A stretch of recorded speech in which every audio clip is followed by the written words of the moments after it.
성부와 성자와 성령의 이름으로 아멘.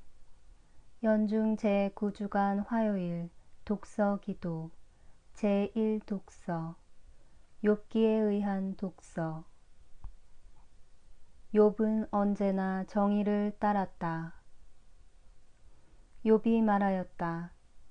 젊은 여인에게 눈이 팔려 두리번거리지 않겠다고 나는 스스로 약속하였네.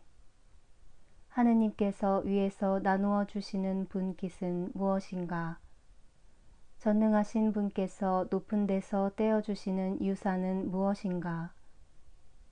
악당에게는 파멸이, 바람둥이에게는 고독이 아니던가. 그는 내가 걸어온 길을 살피시고 나의 발걸음을 세시는 분. 내가 허황된 생각으로 살았다거나 이 발이 거짓으로 서둘렀다면 바른 저울에 달아보시면 아시리라. 하느님께서 나의 흠없음을 어찌 모르시랴.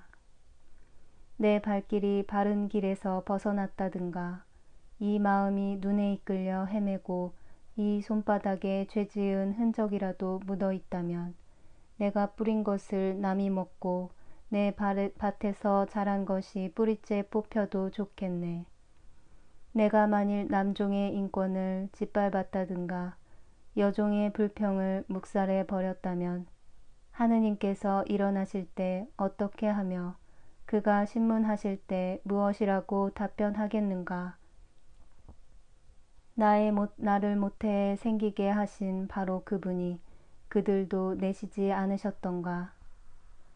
내가 가난한 사람을 모른 채 하였던가?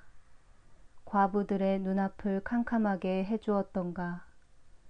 나의 분깃을 혼자만 먹고 고아들에게는 나누어 줄 생각도 없었던가?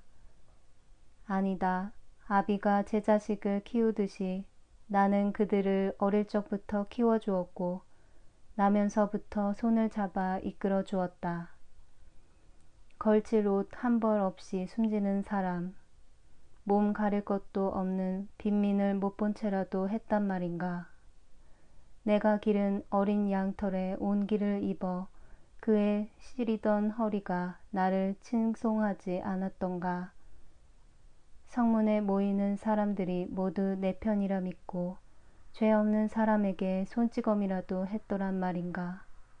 그랬다면 내 어깨 쭉지가 빠져도 좋겠네. 팔이 팔꿈치에서 빠져나가도 할 말이 없겠네. 나는 다만 하느님의 징계가 두렵고 그의 위엄에 눌려서라도 그런 짓을 하지는 못하였다네. 오, 하느님께 드린 내 말에 누가 증인으로 서주겠는가? 나는 이렇게 속을 모두 털었으니 이제는 전능하신 분의 답변을 들어야겠다. 나를 고소하는 자여, 고소장이라도 써내려무나. 나는 그것을 목에 걸든가 면류관인 양 머리에 두르고는 살아온 나의 발걸음을 낱낱이 밝히며 귀족처럼 그의 앞에 나서리라. 악당에게는 파멸이 있고 바람둥이에게는 고독만이 아니던가. 주님의 눈길은 안 미치는 데 없어 좋은 사람, 나쁜 사람 한결같이 살피시는도다.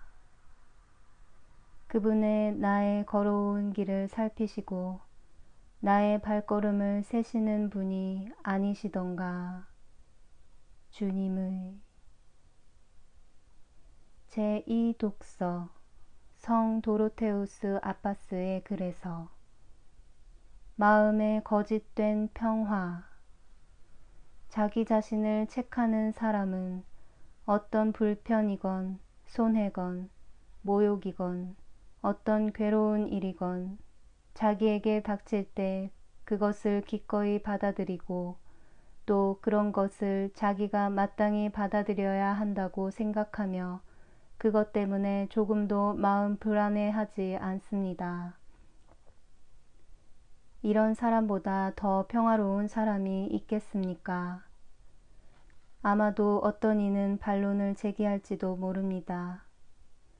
어느 형제가 나를 괴롭히지만 내 자신을 돌이켜 볼 때 그가 나를 그렇게 할 이유를 찾지 못하는데 어떻게 나를 책할 수 있단 말입니까? 라고.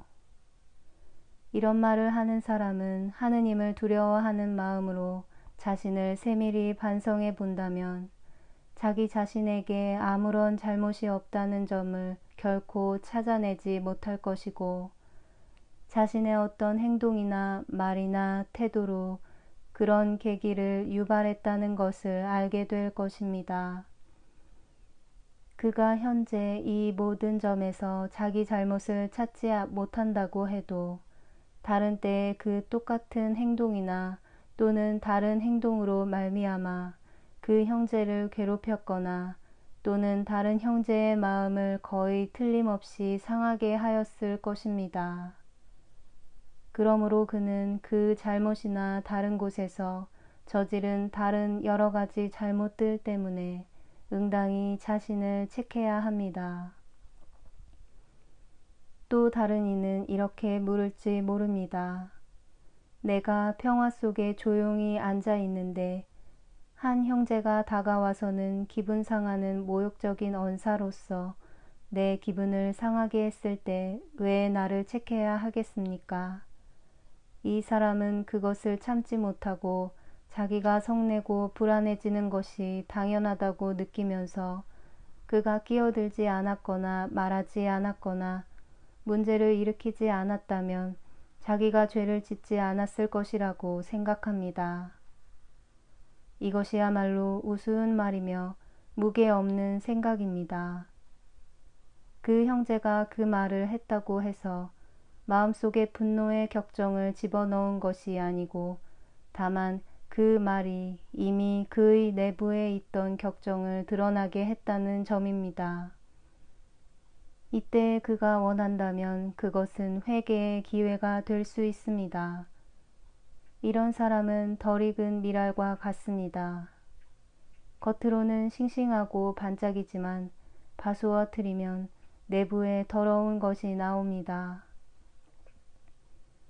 그래서 자기 나름대로 생각하듯 평화 속에 조용히 앉아있는 이 사람은 자기가 보지 못하는 격정을 내부에 지니고 있습니다.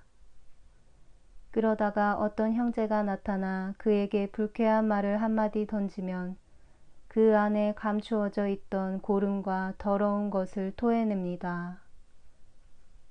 그가 자비를 얻고자 한다면 먼저 회개하여 자신을 정화시키고 좀 더 나아지도록 노력해야 합니다.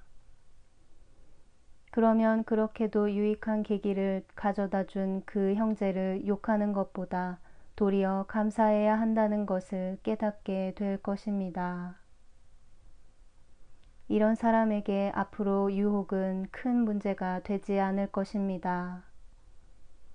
그가 진보하면 할수록 그만큼 더 쉽게 유혹을 맞을 수 있고 영혼이 진보하면 좀 더 용맹하고 강해져 어떤 어려움에 봉착한다 해도 그것을 견디어낼 수 있을 것입니다. 하느님 앞에서 죄 없다고 할 사람이 어디에 있겠는가? 나 어찌 한마디인들 대답할 수 있으며 그와 맞서서 과연 무엇을 말하겠는가? 하늘에 있는 거룩한 자들 중에도 하느님께 신뢰받을 만한 자 없고 하늘마저도 당신 보시기에 깨끗하지 못한데 나 어찌. 기도합시다. 세상 만사를 그르침 없이 섭리하시는 천주여, 간절히 비오니 무엇이나 우리에게 해로운 것은 멀리 하시고 이로운 것은 아낌없이 허락해 주소서. 성부와 성령과 함께 천주로서 영원히 살아계시며 다스리시는 성자 우리 주 예수 그리스도를 통하여 비나이다. 아멘.